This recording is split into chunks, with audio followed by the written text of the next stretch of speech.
Welcome back to the Finite Math Podcast.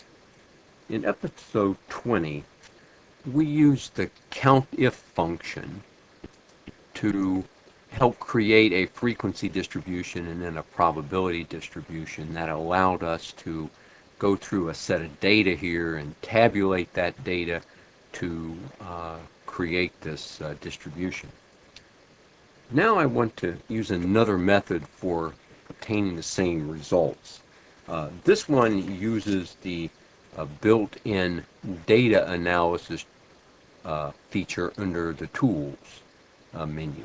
Now, to use this, we should first make sure that it's available. So if we look at under add-ins and make sure the analysis tool package is available, then under Tools, data analysis will be one of our options here. So we'll take this, and we are going to be using the histogram tool from the data analysis tool pack.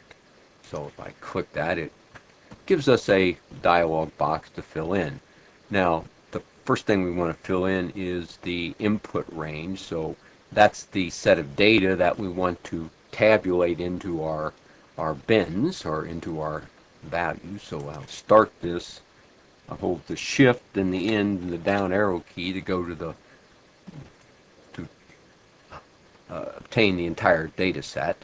Now the bin value, well, the bin value, I guess I could escape here and go back and find. I need to find the list of numbers to which I want to sort these different numbers into, and since I have this conveniently listed here, I'll just use that.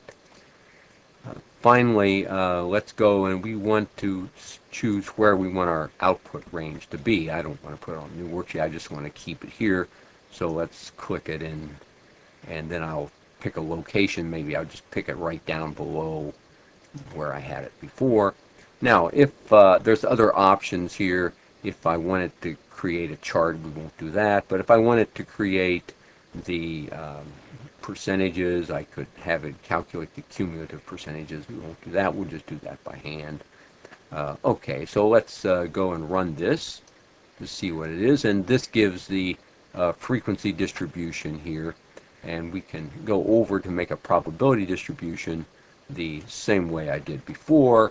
We could take the value next to it and divide by, we had a total of 100 points here.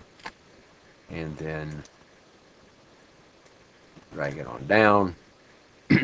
Now, some things that we might notice about this. First of all, the data doesn't give the same output as we had above here. Well, that's because every time the random number functions is implemented, so if I hit F9 again, notice the values up here change because the COUNTIF function is using the live data. The histogram feature froze the data for whatever set of data it went to analyze. So that's one of the differences here.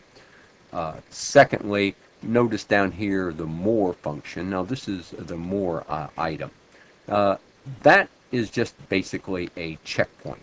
In other words, if for some reason while inputting a set of data you made a mistake and you put in 100 instead of something that was supposed to be 10 or something like that, it would list the number of suspicious items that you can go back and check. Well, so this shows you a second way to obtain a frequency or a probability distribution. We'll go and look at further features of this in another podcast. Thank you.